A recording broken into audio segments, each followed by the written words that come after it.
Bonjour tout le monde et bienvenue à cette 15e capsule de votre cours d'algorithmique et programmation structurée. Aujourd'hui, on continue dans le merveilleux monde des fonctions, des sous-programmes. On va voir une petite notion, d'abord une notion toute simple, euh, le concept de qui appelle qui. Un appel de fonction, il y a toujours deux intervenants. Il y a l'appelant, qui est la fonction qui effectue l'appel, et il y a l'appelé, qui est la fonction qui se fait appeler. Donc, c'est vraiment très simple à comprendre. L'idée, c'est que, par exemple, le main, ici, est l'appelant lorsqu'il appelle la fonction afficher menu, qui lui est l'appelé. Un peu plus tard, il appelle la fonction puissance. C'est aussi l'appelé dans ce cas-ci, l'appelant étant le main. Le main, en fait, est une fonction, lui aussi. C'est simplement une fonction particulière qui se fait lancer automatiquement au départ, qui est le point de départ de tout ça.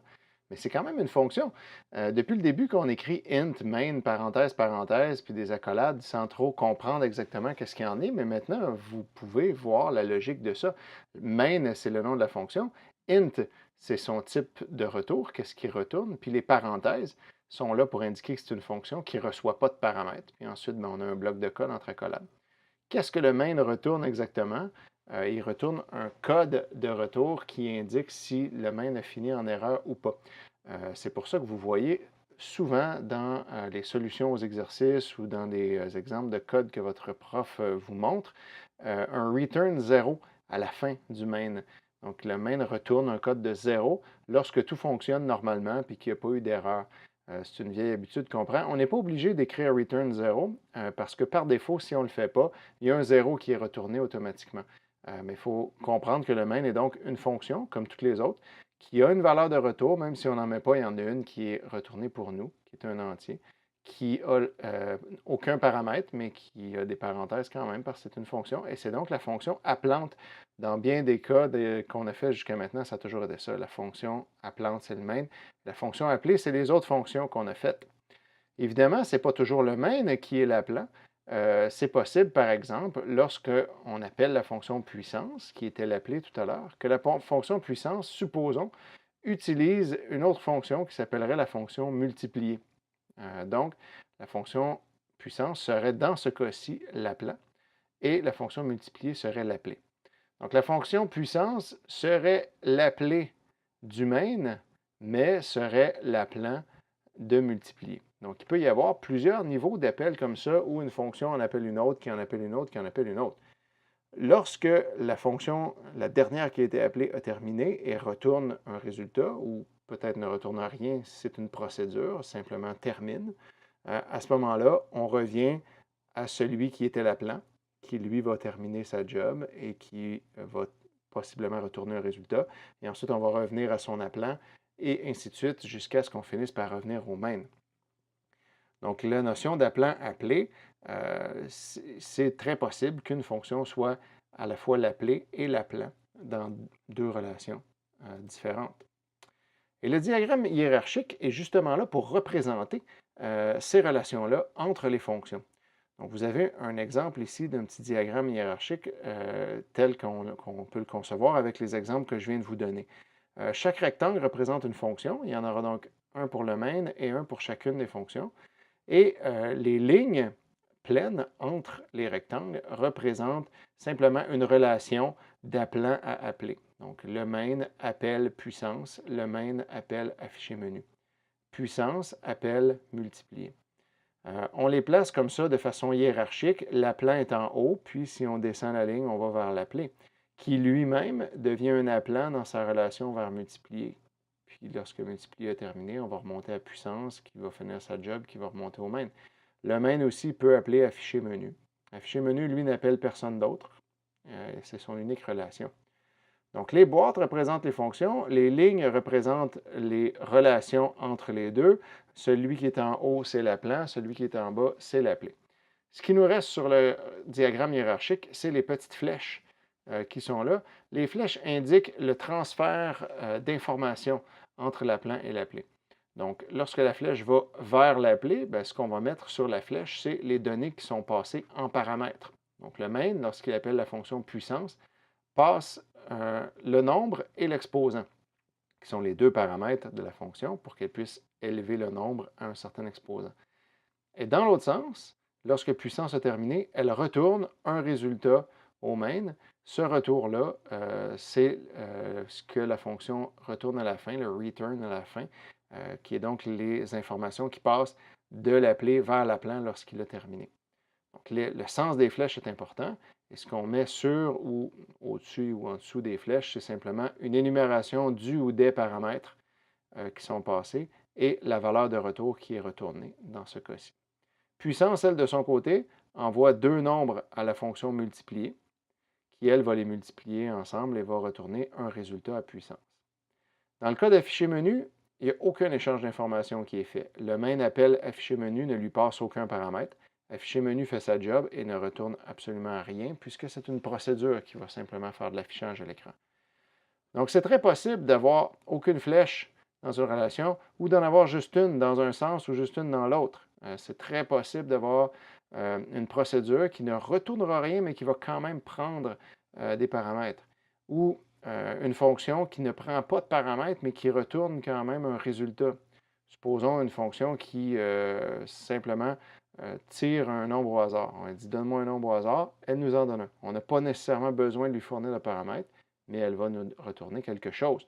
Donc, c'est très possible d'avoir deux flèches, une seule flèche dans un sens, une seule flèche dans l'autre ou aucune flèche. Ça dépend vraiment de chaque situation. Et ce diagramme-là permet donc de représenter d'un seul coup d'œil les différentes fonctions qui composent notre programme, puis comment elles s'appellent les unes les autres, comment elles s'échangent l'information. Ça nous permet, juste en lisant ça, d'être capable d'écrire tous les prototypes de nos fonctions et d'écrire le main, même si on ne sait même pas vraiment ce que les fonctions vont faire. On a le nom de la fonction, on a ses paramètres, on a sa valeur de retour, donc on peut bien souvent déduire les types de tout ça. Puis, sans savoir ce que la fonction va faire, on sait déjà comment écrire le prototype. Notez que si le main appelle plusieurs fois la fonction puissance, elle n'apparaîtra pas plusieurs fois sur le diagramme. Le diagramme ne dit rien sur combien de fois une fonction est appelée, il fait juste dire le main appelle puissance éventuellement. Une fois, deux fois, trois fois. C'est sûr qu'il l'appelle à un moment donné, on ne sait pas exactement combien de fois, et ce n'est pas important. Tout ce qu'on veut, c'est juste d'avoir une idée de comment les fonctions sont appelées les unes les autres. Vous avez un autre exemple ici, qui est en fait un petit exercice que vous pouvez faire. En fait, vous allez devoir le faire pour le montrer à votre professeur au prochain cours. Vous avez le main et vous avez tout un tas de fonctions qui s'appellent tout simplement fonction 1, fonction 2, jusqu'à fonction 9. Elles s'appellent toutes fonctions, même s'il y en a certaines qui sont des procédures. Vous avez les relations qui sont là et on indique les valeurs qui sont envoyées ou retournées selon les différents cas. Donc, on a les valeurs A, C, D et E qui sont des int et les valeurs B et F qui sont des floats. Et ce qu'on vous demande, c'est pour chacun de ces sous-programmes-là, donc à part le main, tous les autres sous-programmes, identifier le prototype. Donc, vous écrivez quel serait le prototype de ce sous-programme-là.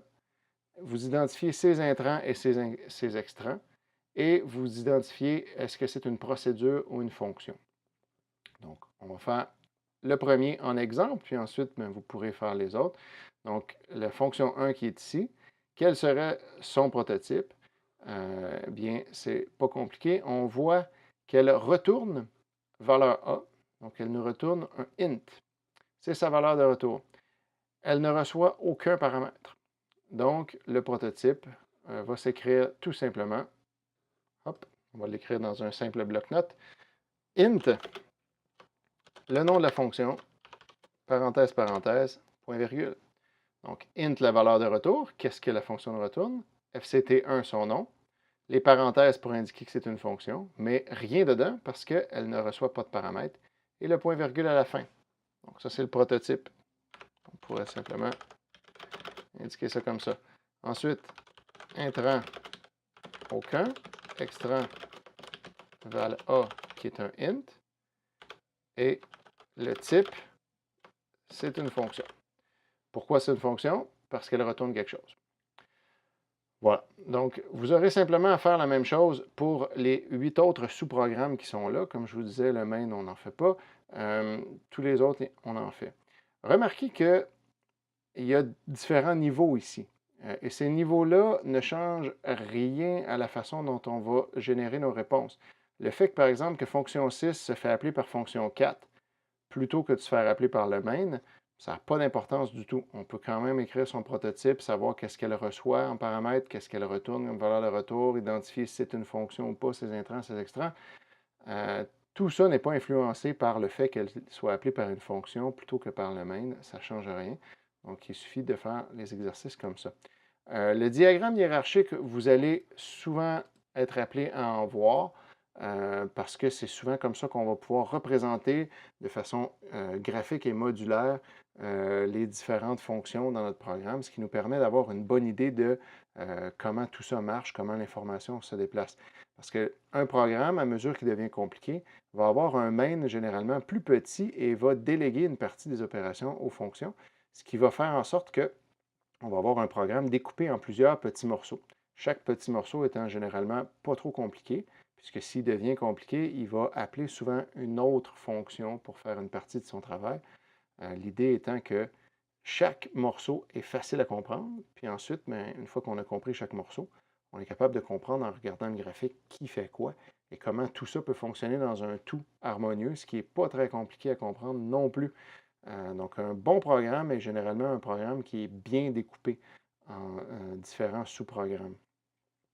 Donc voilà, une fois que vous aurez fait ça, ben, vous serez prêt également à faire les exercices en classe qui vont vous demander de programmer à partir de diagrammes hiérarchiques.